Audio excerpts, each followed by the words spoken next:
Assalamu alaikum. Workbook 4 New Oxford Modern English Chapter 10 Beauty and the Beast Part 2 page 71, 72, 73 और 74 पर इस chapter की तमाम एक्सरसाइजेस आज हम सॉल्व करेंगे।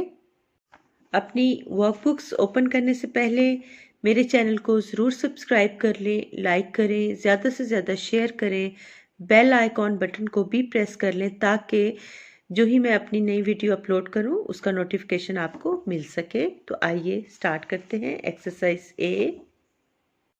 Question number 1, use the verbs above with the words in brackets to complete the following.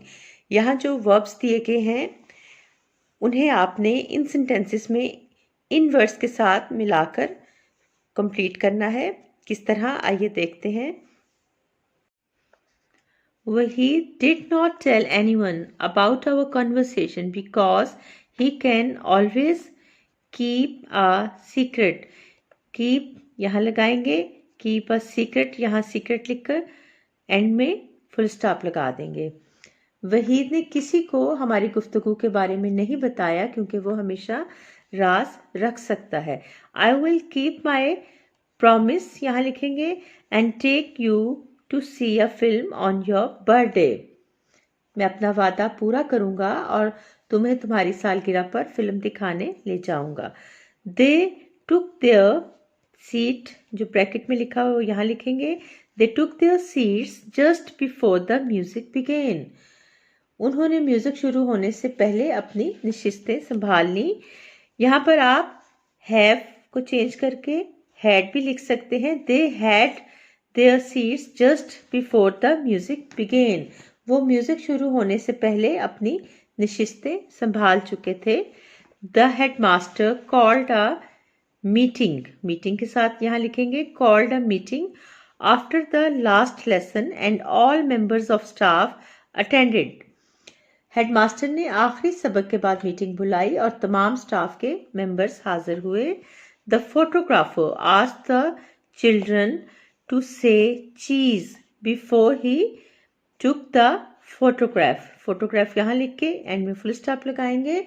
Photographer ने तस्वीर खींचने से पहले बच्चों से कहा कि वो चीज का वर्ड बोलें क्योंकि चीज बोलने से आपका जो फेस है वो स्माइली बन जाता है, आपके चेहरे पर मुस्कुराहट नजर आती है। आप भी ये टिप अपना सकते हैं तस्वीर उतरवाने से पहले। Socrates took poison and died while he was in prison. Poison के साथ यहाँ लगाएंगे took. सुकरात ने जहर पिया और कैद के दौरान मर गया। Question number 2. Use the following expressions in the blanks. The meaning is given by the word in brackets. ये जो वर्ड्स हैं आपने यहाँ पर फिल करने हैं और इनके जो मीनिंग्स हैं यहाँ पर दे दिए गए हैं ब्रैकेट्स में। रिपीटेडली का मतलब होता है बार बार, अगेन एंड अगेन, तो यहाँ पे हम यूज करेंगे again and again. It is more or less the right some.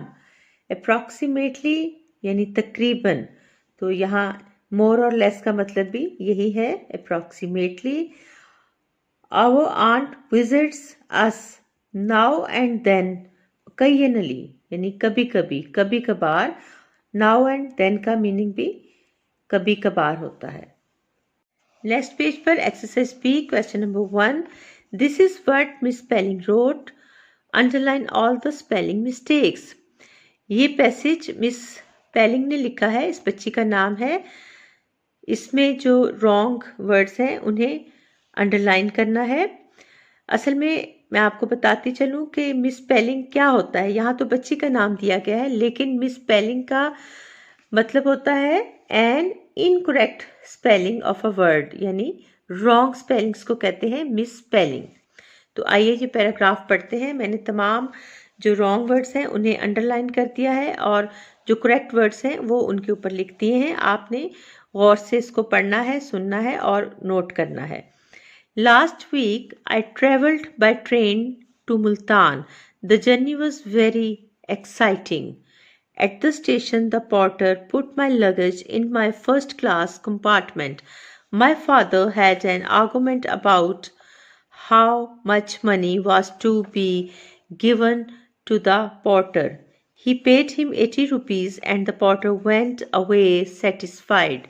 My father wished me goodbye and got off the train. The train started and I looked out of the window. I passed my many interesting scenes. I saw a lot of bullock carts, buses, and other vehicles on the road. When we got out of the city, there were other things to see. I had my lunch on the train. I unpacked all the food in my little basket. I had a real feast. My mother had packed a whole pile of sandwiches, cucumbers, tomatoes, raw carrots, chocolates, a currant loaf, and a large bottle of lemonade. But the time I reached Multan, I could hardly walk. Question number 2. Write the correct spelling of all the words in the passage. Which misspelling cannot spell? How many words did she misspell? इस passage में जितने भी wrong spellings हैं उन्हें correct करके आपने यहाँ पर लिखना है. मैंने ये सारे लिख दिए हैं. यहाँ पर जस्ट आपने अंडरलाइन करना है वर्ड्स को. मैंने इसके ऊपर इसलिए लिखे ताकि आपको आसानी से समझ आ सके कि कौन कौन से वर्ड्स रॉन्ग हैं.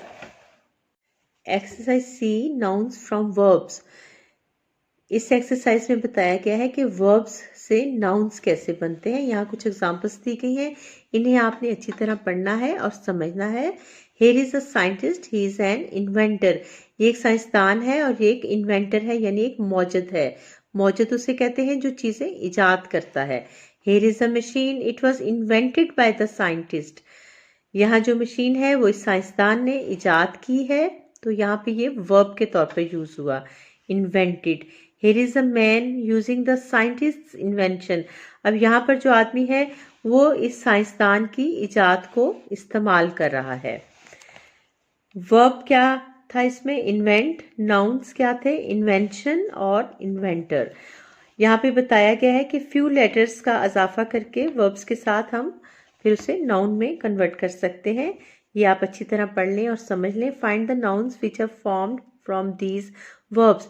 इन वर्ब्स से जो नाउन्स बनते हैं वो आपने यहाँ पर लिखने हैं. सेटल. सेटल का मतलब होता है हल होना, आबाद होना. और सेटलमेंट बनाएंगे हम इसका नाउन, यानी रिहाइश या बंदोबस्त के मीनिंग्स में आ जाएगा.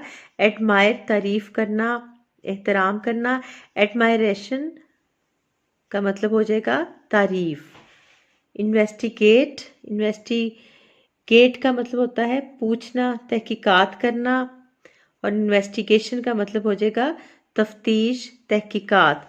सब्ट्रैक्ट, घटाना, कम करना. सब्ट्रैक्शन का मतलब हो जाएगा तफरीक या कमी या घटाव.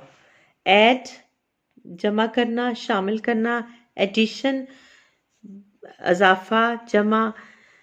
पे, अदा करना, यानी सैलरी को भी कहते हैं, मुआवजा देना. पेमेंट, अदायगी. डिपार्ट का मतलब होता है रवाना होना, रुखसत होना. और डिपार्चर, रवानगी का जो अमल है उसे कहते हैं डिपार्चर, रवानगी या रुखसती. परफेक्ट, पूरा करना, मुकम्मल करना. परफेक्शन, मुकम्मल या मिसाली, तकमील. डिवाइड, तकसीम करना, जुदा करना, बांटना. और डिवीजन, तकसीम यानी अलहदगी का अमल, तकसीम, दर्जा, बंटवारा. गवर्न का मतलब होता है हुक्मरानी करना, हुकूमत करना. और गवर्नमेंट का मतलब होता है हुकूमत, राज. स्टेट. स्टेट कहते हैं हालत को बयान करना, किसी चीज को. और स्टेटमेंट, बयान, इजहार, अर्ज. मूव का मतलब होता है चलना, आगे बढ़ना, कदम उठाना या घुमाना. और मूवमेंट का मीनिंग हो जाएगा तहरीक या हरकत, नकलो हरकत को कहते हैं. Exercise D. Question number 1. Here is a list of things they can all be found in a bedroom. यहाँ जो पिक्चर दी गई है बेडरूम की, इससे रिलेटेड ये तमाम चीज़ों की लिस्ट है। इसे आपने अच्छी तरह पढ़ना है और अपनी वोकैबुलरी में इजाफा करना है। इसी से रिलेटेड क्वेश्चन नंबर 2 है, can you make a similar list for the following. यहाँ पर जो नेम दिए गए हैं इन से रिलेटेड आपने लिस्ट बनानी है। मैंने बना दी है। आपके जहन में जो चीज़ें हैं वो भी आप लिख सकते हैं, ये आप नोट कर लें। Taps, towels, soap, mirror, shower, shaving cream, razor, sink, bucket, bathtub, comb, toothbrush, pipes, toothpaste, shampoo, mat. Kitchen में क्या क्या पाया जाता है, sink, cupboards, cups, plates, stove, bottles, food, jars, saucepans, knifes, oven, forks, tap, tins, ladle, ladle डोई को कहते हैं जिससे सालन पकाते हैं, kettle, matches, refrigerator, spoons. Sitting room में क्या क्या पाया जाता है, chairs, books, table, settee, newspaper, cupboard, carpet, mat, magazines, cushions, radio, record player, lamp, curtains, pictures, telephone, television. तो ये आपकी तमाम एक्सरसाइजेस सॉल्व हो गई। Thank you. अल्लाह हाफिज़।